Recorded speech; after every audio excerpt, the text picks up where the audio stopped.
Alrighty, we are live. This is my first time going live in a long time, so this should be fun.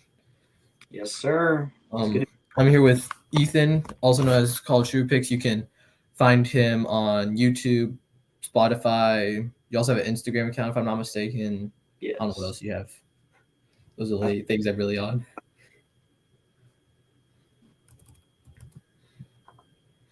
All right, so the first topic that we have is Justin Jefferson getting the bag, 4 years, $140 million.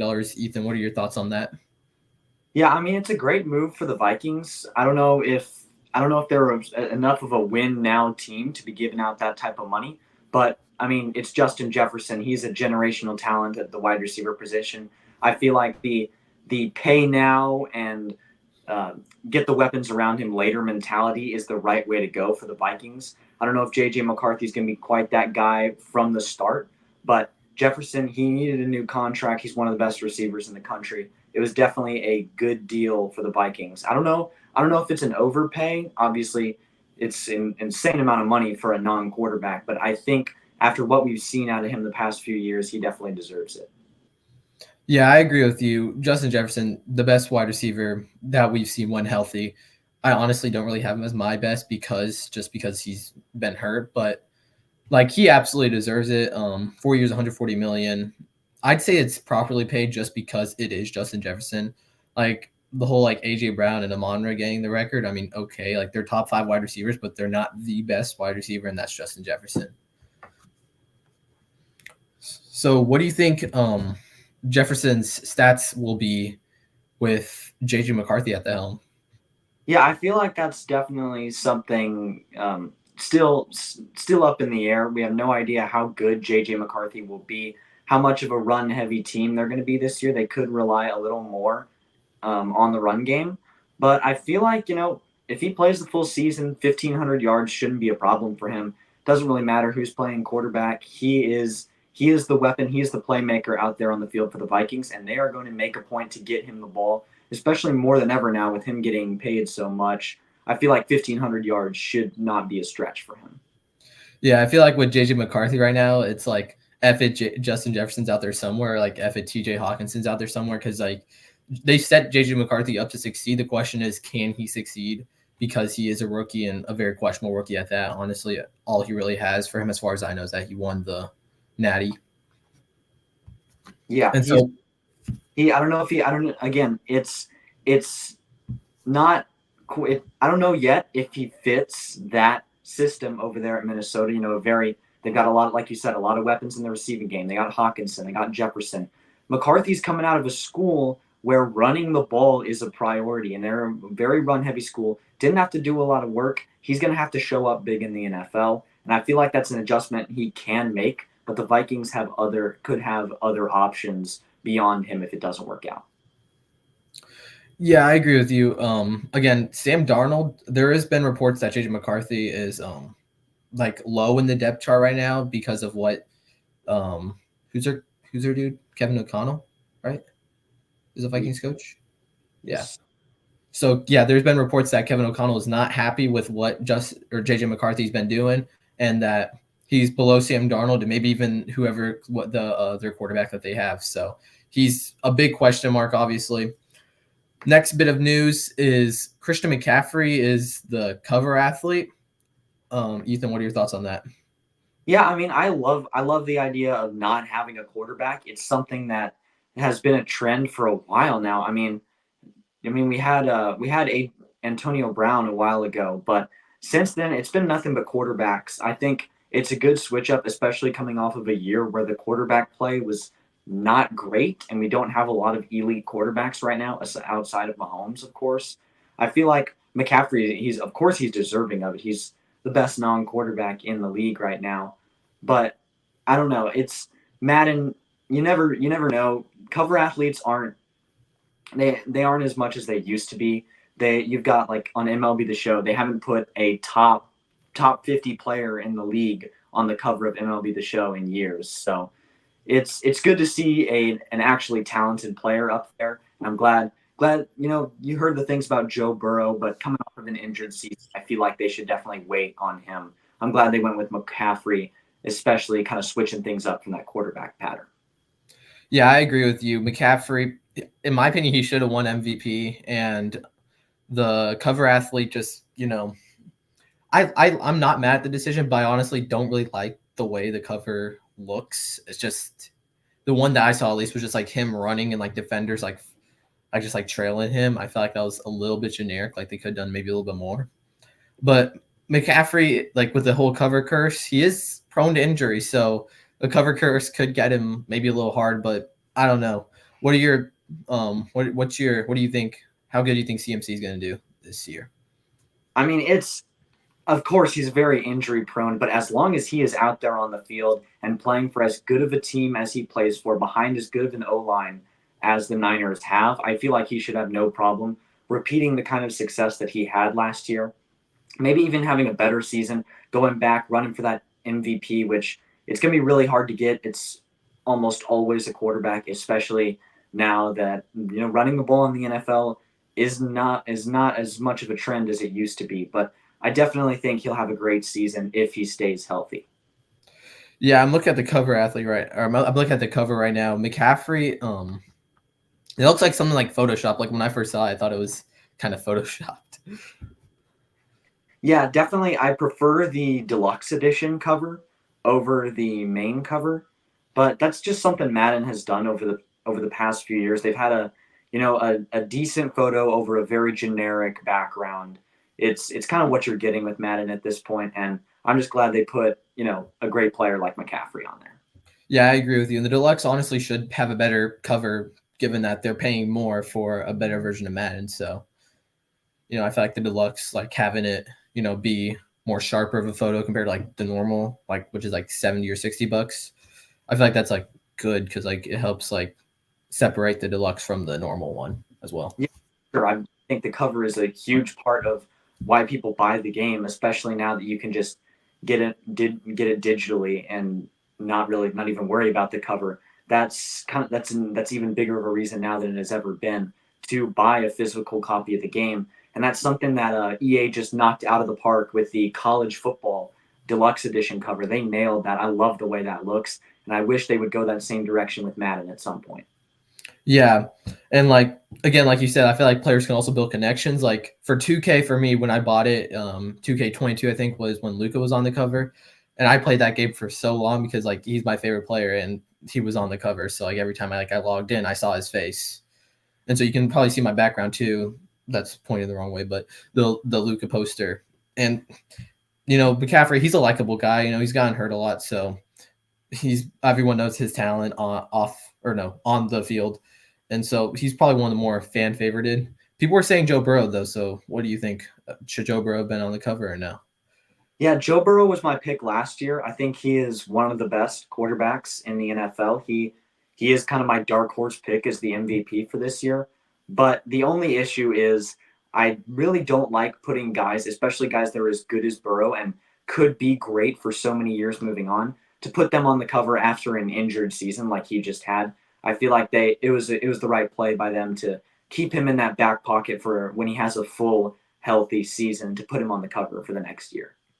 Yeah, Joe Burrow is definitely due for the cover, and I think honestly for quarterbacks they're kind of running out because I mean you got Mahomes who's already been on it twice actually. Josh Allen just was on it, and then Lamar Jackson was on it in 21. And so they're kind of running out of quarterbacks because not like a lot of them haven't popped up yet. But I think they're kind of waiting for the Joe Burrows or the Strouds or the Loves to like take that next leap and get on that cover and have a good enough season to be on that cover. Yeah, for sure. I mean, that's I like the way things are going. I hopefully they we see some wide receivers, maybe a Tyreek Hill, Justin Jefferson. Obviously, with everything that's been going on with the Chiefs and all the attention on Travis Kelsey, that was my biggest fear going into the cover reveal that it was going to be a Travis Kelsey cover. But honestly, if he hasn't gotten one yet, and he's one of the best tight ends to ever play, and we haven't had one since Rob Gronkowski was on it a while ago. So even he wouldn't be a bad choice. Yeah. All right, moving on. We got our top 20 QBs. We both have our list. how we're going to do this is we're going to do 16 through 20, and then 11 through 15, and then 6 through 10, and then we'll each alternate from 5, 4, 3, 2, 1. All right. So you want to start us off? Yeah, I will. So coming in at my number 20 spot, I think he's kind of underrated now. He's been solid for so long. It's Derek Carr from the Saints. He's such a solid player. He's rarely ever injured. He's always healthy. Definitely kind of the definition of this 16 to 20 row, just average. He's always average. He's always healthy. He's just a solid quarterback for just a middling team like the Saints. At 19th, I've got Geno Smith. He's a guy who's made 2 straight Pro Bowls out of nowhere. The Seahawks looked like they were going to be in quarterback hell for a while, but they just pulled Geno Smith out of that bag, and he's been great for them. Obviously, wasn't as good last year. That's why I've got him a little lower. At number 18, I've got a guy who's made a big jump up, and that's Baker Mayfield. Just got paid, had a good year for the Buccaneers. I think he's got enough weapons around him to more or less sustain that kind of production that he put up last year. Number 17, I mean, he's really talented, but he's almost always injured. He's not on a great team, but he just got a big weapon this offseason, and that's Kyler Murray. I think Kyler, if he stays healthy, there's no reason why this should not be his best season yet. Kyler, he's obviously a huge threat on the ground. He's got Marvin Harrison Jr. out there. He's got a good running back in James Conner and not a terrible offensive line. I think Kyler could be ready for a big jump. And then at number 16 is Jared Goff. He's on a really good team, and he's got some decent weapons, and he handles that team really well. Obviously, he was just kind of dumped off by the Rams for Matthew Stafford, and I think the Lions actually got a very solid player in Jared Goff, not to mention everybody else they got in that trade, all those draft picks as well. Yeah, 4 of your 5 guys that you listed are also in my top 20, so we're gonna have a lot to agree with. At number 20, I got Trevor Lawrence. He in 2022 he had a really good year. Took the team to the playoffs, had a crazy comeback, and then lost in the divisional to the Chiefs. But in 2023, a lot of his bad games were because he was hurt, and they rushed him back in because their backup quarterback was not that good at the start of the season. The Jaguars and Trevor Lawrence were electric. They were 8-3, and Trevor Lawrence was balling out. Granted, his receivers also aren't as consistent, and I'm still waiting for that superstar leap that we've been waiting for since he got drafted in 2021. And yeah, I got Trevor Lawrence at 20. At number 19, I got Anthony Richardson. I feel like he's barely played any games, obviously, but he's got the talent to where I can put him as a quote unquote below average starting quarterback because he just has a talent that can easily make him go up to that top 10 position, especially being on the Colts with lots of weapons and Michael Pittman and Jonathan Taylor. At number 18, I think you have this dude at 19, Geno Smith. Again, the Seahawks were about to be in quarterback hell, and this dude just dug them up from the ground up. Took him to one playoff appearance, and he's been really good for them. People kind of are wanting to get rid of him, but I think they draft a quarterback next year, maybe have him learn under Geno. And then at number 17, I got honestly probably a top 5, top 8 most talented quarterback in the NFL. It's Kyler Murray. This dude's making running throws that you never see unless it's a superstar quarterback when he's healthy. And like you said, they also did add Marvin Harrison Jr., who's going to really help that offense. And now he's back for his first full healthy year in a couple of years. At number 16, I got Kirk Cousins going to the Falcons. He would be, I think he would be probably my top 12 if he didn't get hurt. And he's under the Falcons. Everyone's saying, oh, they need a quarterback to be good. They're waiting for that one quarterback and a competent coach to be good. And they got that quarterback in Kirk Cousins, and they got that coach. And so Kirk Cousins with weapons, the Falcons are probably playoff contenders with the Bucs. Yeah, for sure. I think the Falcons are going to be really good. I've actually moving onward to my number 15 is Kirk Cousins. He's coming off of a season where he didn't play the full year, dealt with a lot of injuries, but when he was out there, he was playing really well, handling that offense. Obviously, the Vikings were a great team last year. They just could not get anything together with all the injuries they had. You had Kirk Cousins out, you had Justin Jefferson out. It just was an unlucky year for the Vikings. And I think with the Falcons, he's got a lot of weapons, Kyle Pitts, Drake London, Obviously, that's a questionable defense for the Falcons, especially since they didn't go hard on it in the draft, or at least as hard as we thought they were going to. But I think Kirk Cousins definitely deserves being in this upper half of quarterbacks. At number 14, he didn't complete a single pass last year, but it's Aaron Rodgers. Aaron Rodgers is one of my favorite quarterbacks of all time. He's got such a history of being one of the best. He won back-to-back MVPs, and that was still in this decade. Obviously, he just his entire season last year was just white. Didn't do anything with the Jets. Wasn't as good as he once was in 2022 with the Packers, but I think with the weapons that the Jets have, they might be my favorites to win the AFC East, which we're going to talk about later. But I think Aaron Rodgers, he deserves top 15. At number 13 is Trevor Lawrence. I know he didn't have a great year last year, was a little bit injured. CJ Beathard didn't fill in as good as he could have. That's why, like you said, they rushed that recovery. But the Jags, they got off to a really hot start last year, and I think that's something they could do again this year. And I think Trevor Lawrence, he's going to be just fine. He's going to be playing like a top 10 quarterback again this year. That's why I'm not dropping him down too much. At number 12, I've got Jordan Love.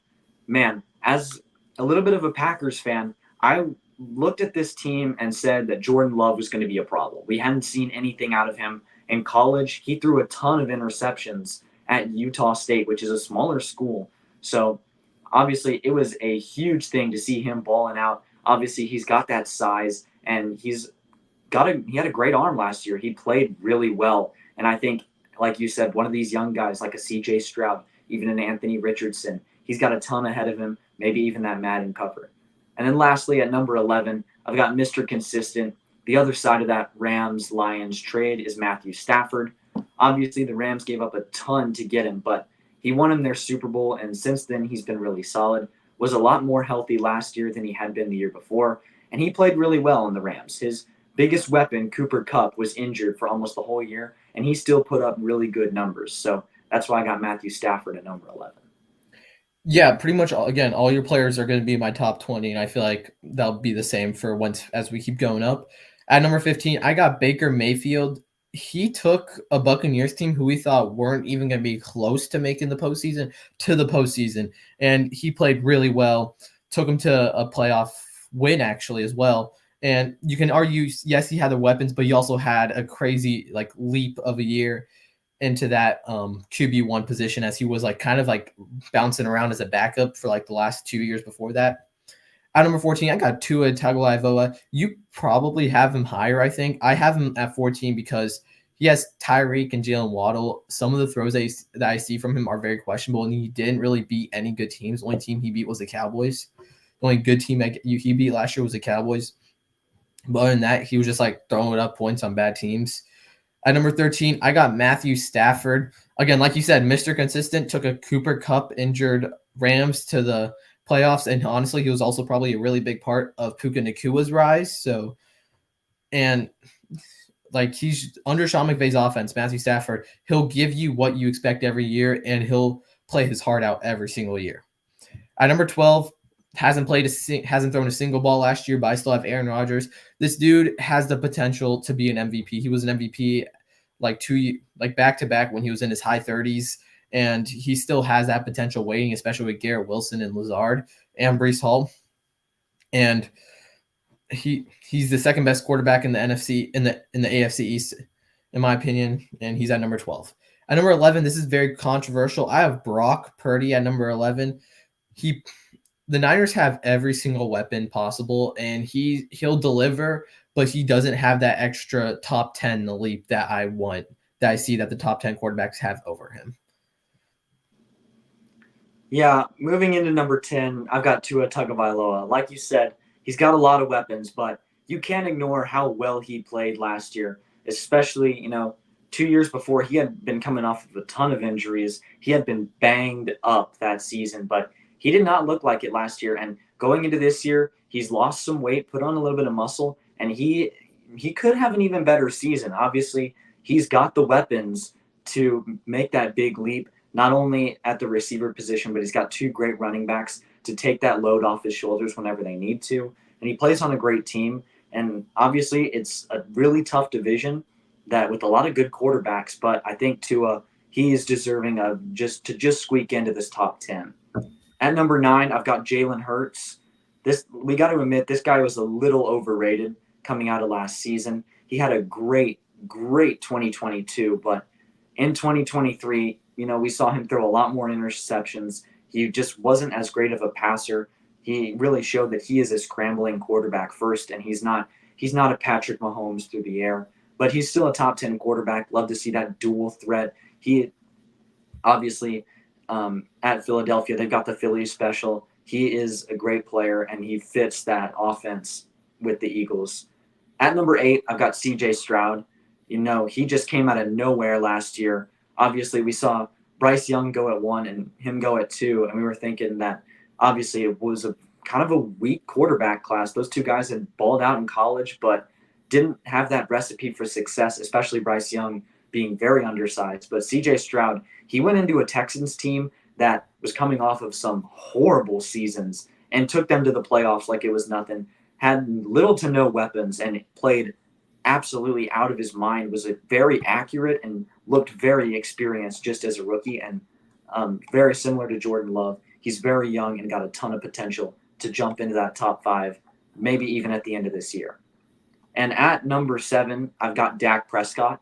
Dak Prescott, he every time we think he's finally rolled down the hill and the Cowboys they've played their last game with Dak, he's reached his fullest potential. He comes out and has a great season, and that's exactly what he did last year. 40 plus passing touchdowns, and he cut down the interceptions, which were a huge problem in 2022. Something we saw that really was holding the Cowboys back.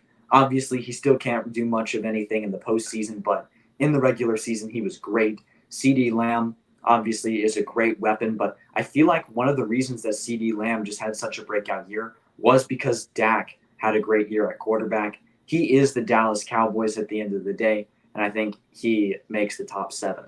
And lastly, at number 6, this guy would be top 5, no doubt, if he just played a full season almost every year and just played on a better team, and it's Justin Herbert.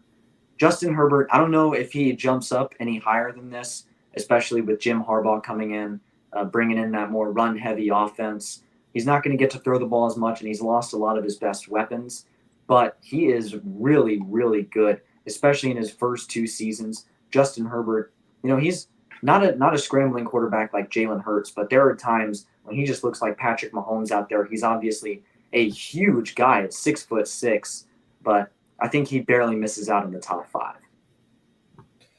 Yeah, most of your players are also in my top 10 through 6. At number 10, I got Jared Goff. He took a Lions team that's been rebuilding to the conference championship after being there for 3 years. And you could also say it's Dan Campbell and the rise of Amon-Ra St. Brown, but he's the quarterback who's delivering to Amon-Ra St. Brown.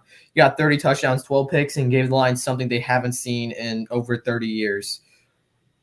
So Jared Goff at number 10. At number 9, I got Jordan Love. This dude came out there and balled out against the Cowboys. He had nothing to lose, as everyone's expecting, oh, it's a warm-up year. He's not going to do good. And honestly, he didn't do that good at the start of the season.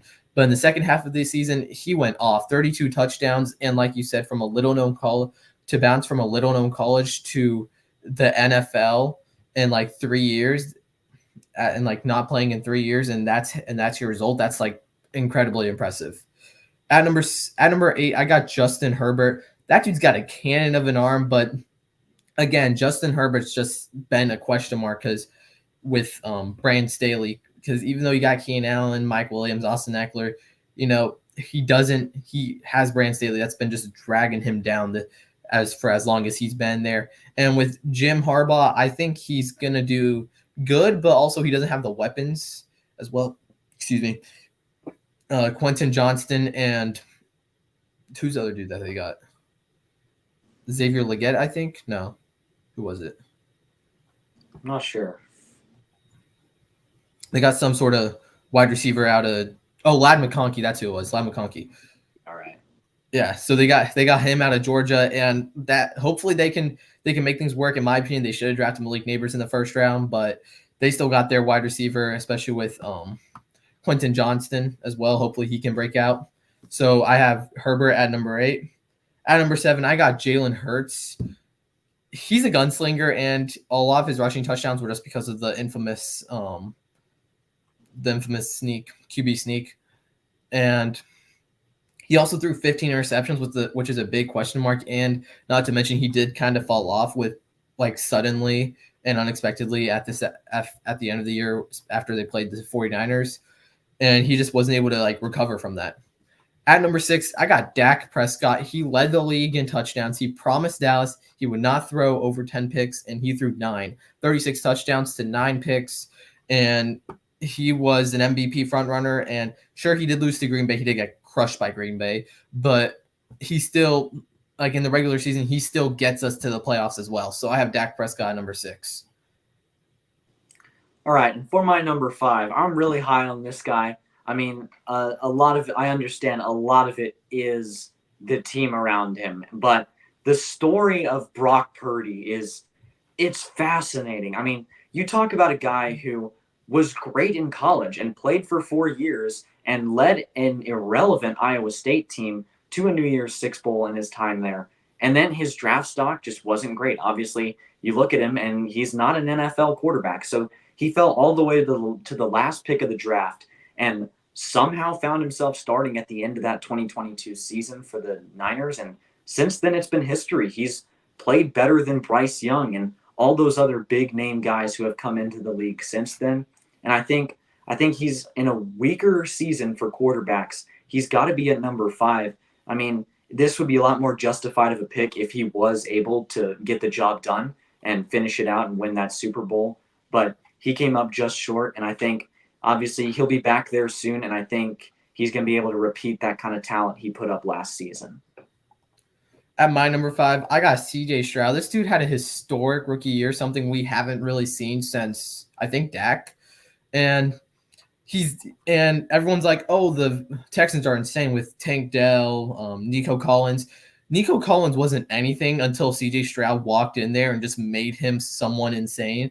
And Tank Dell, I think he was a rookie actually. But CJ Stroud, he's again the Texans that year drafted CJ Stroud and Will Anderson, and he's the first half of that offense, and he's the first half of that team, and he is one who pretty much carried them to the playoffs.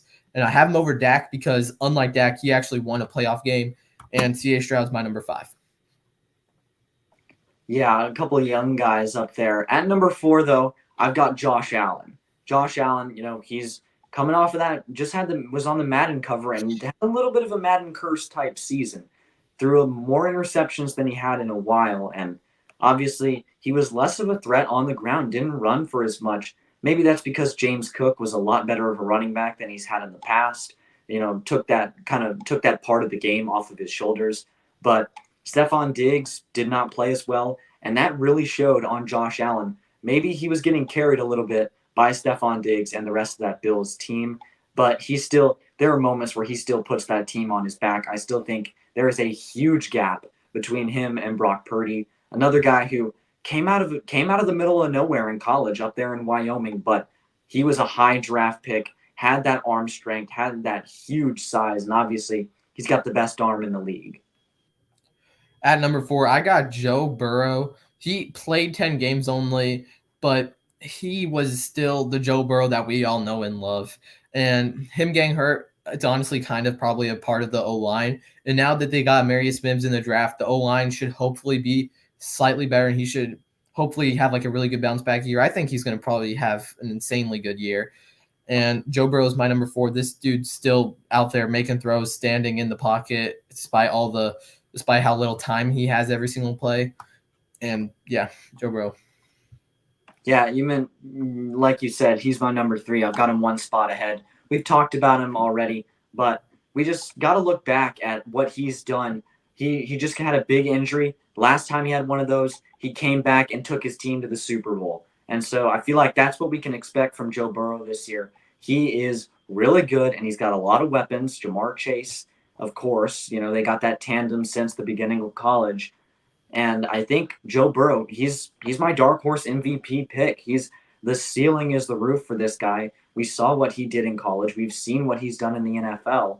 And it's just a lot more proven than any of these other guys, even with that partly injured season last year. Yeah, Joe Burrow took the worst team in the NFL to a Super Bowl like in just 2 years, and a lot of that was because of Joe Burrow. And but at my number three, I got the MVP Lamar Jackson. This dude, a lot of people are saying, oh, he's only a runner. He improved in the passing game, and he had an MVP like year, 24 touchdowns, 7 picks, but also a crap ton of rushing yards. And this dude was like, I saw like a few throws where like I only see those throws from like the top end quarterbacks, and now he's also running and doing that. Like he's practically unstoppable, and he makes it nearly impossible for teams to game plan against him. Yeah, like you said, he won MVP. He should have, maybe he shouldn't have, but he was by far the most valuable quarterback from last year. He was doing it all for the Ravens. He was that whole team, like always. Their receivers underplayed, didn't and he carried them. He is a People say he's a running quarterback, and well, who's a passing quarterback? You got Dak Prescott, you got Josh Allen. All those guys, they've got all the receivers around them, and Lamar Jackson not only runs with the type of talent that he has, but he also carries that passing game with little to no support. And I feel like he's Zay Flowers. He's a big prospect. He'll be getting Mark Andrews back this year, and that's something really big. One of the best tight ends out there, and I think he could have another great year. Back to back MVPs, probably not, but he's on a Ravens team that's one of the best. They just brought in Derrick Henry to add to that offense, and it's going to be a really scary team and a really great year for Lamar Jackson. At my number two, I got Josh Allen. Um, he did obviously have a lot of turnovers, but he also led the league in in passing. He led all quarterbacks in passing and rushing touchdowns. So it kind of like comes hand in hand. This dude's a gunslinger, but we also don't. We also still have to keep in fact that the fact that this dude is still having phenomenal games in the playoffs, and he's playing really efficiently in the playoffs. It's just his defense can't stop the Chiefs when it matters most times, as it is the Chiefs actually. Um, but like I was seeing his stats, it was like 24 touchdowns to 4 picks or something ridiculous, and that's just passing alone. And you put in the rushing, it's probably closer to 30 into 4 picks. And a lot of the times that they lose, it's just because the defense doesn't show up. And we also have to think about Stephon Diggs' crazy fall off. Like he was really good in the first half of the year, and then the second half of the year he barely got over 1,000 yards. You can say he's getting old, but in my opinion, he's honestly getting a little bit too cocky as well. And Josh Allen was still able to adjust to that and still like go off with that, and with Gabe Davis, and he also made Khalil Shakir really good because I barely knew he existed. I'm gonna be honest before this year, but Josh Allen gave him some highlight plays. Yeah, for sure. But coming in at my number one, it's got to be Patrick Mahomes. Like this guy, 2 straight Super Bowls. He got multiple MVPs. Came onto the scene and first started in 2018 and was immediately the best quarterback on the field for any team.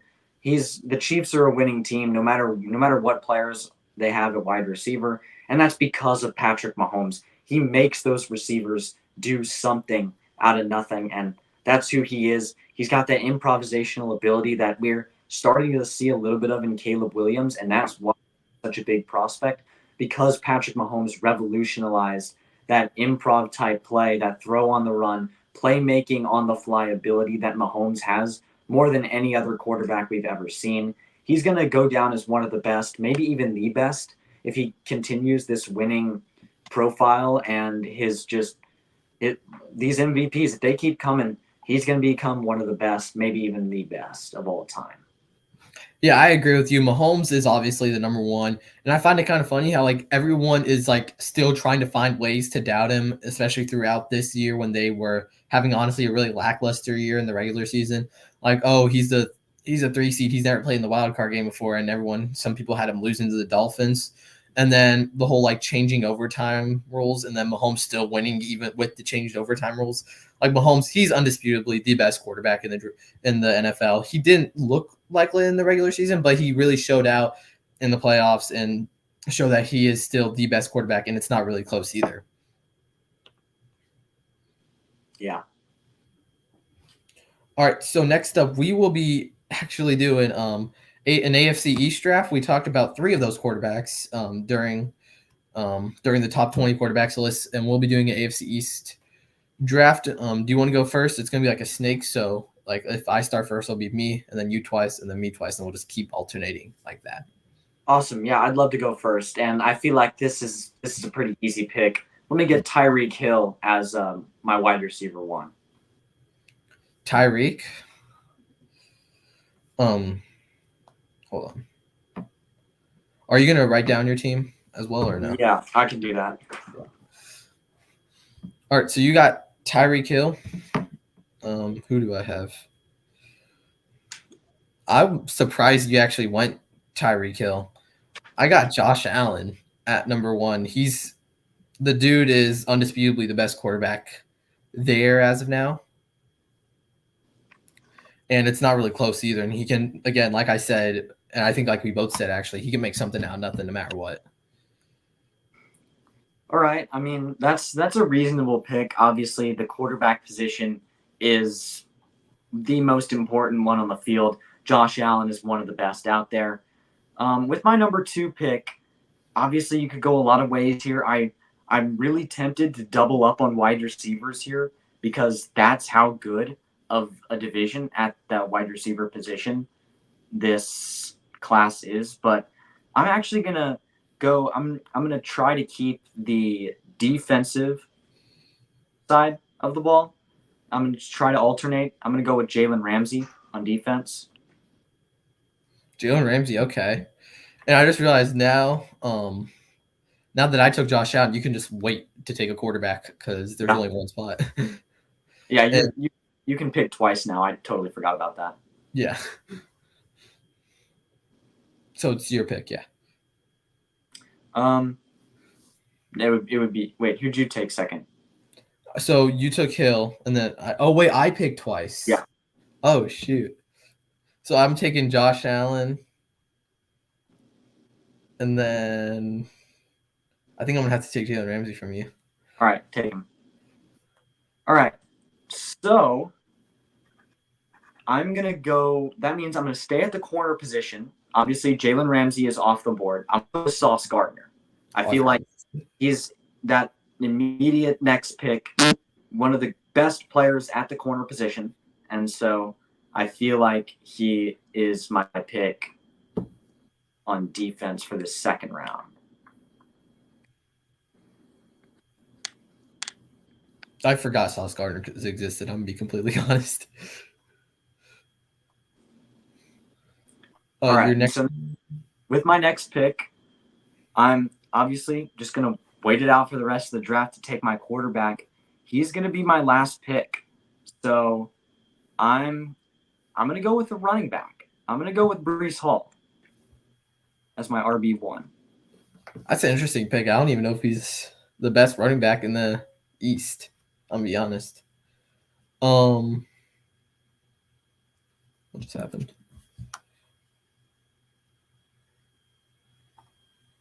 Apparently he left. So we're having technical difficulties. So that's fun. That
All right, we are back, I think.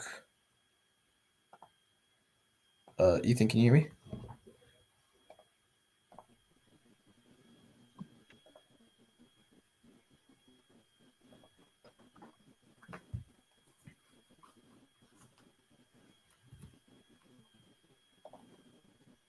Ethan, hello?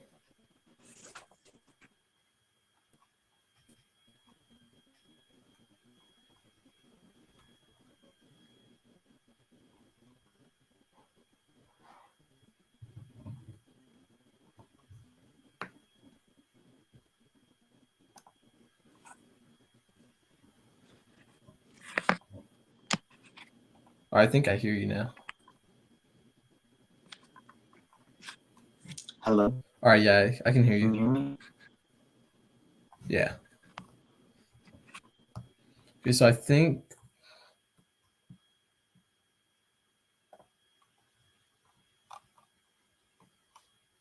that's fun.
All right, so my friend is having technical difficulties, so we are gonna have to end the stream a little earlier than we wanted to. But yeah, like, subscribe. Thanks for watching. See you.